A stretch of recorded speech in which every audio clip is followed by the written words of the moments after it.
Breastfeeding is a beautiful part of life, but you may feel overwhelmed looking at all the parts. Follow these few simple steps and you'll be good to go.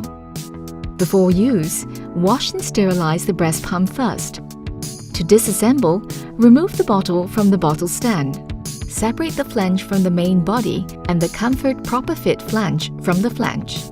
Remove the handle from the shaft and then from the stem of the main body. Remove the bottle from the main body. Gently pull the silicone valve out. Detach the diaphragm from the main body and the stem from the diaphragm. For assembling, follow these steps. To begin, insert the stem into the diaphragm. Place the diaphragm on top of the main body and firmly secure it in the groove of the main body. Hold the base of the silicone valve and attach it to the main body.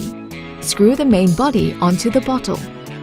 Align the shaft of the main body with the groove in the handle. Push until you hear it click. Keep it top-notch for stimulation mode.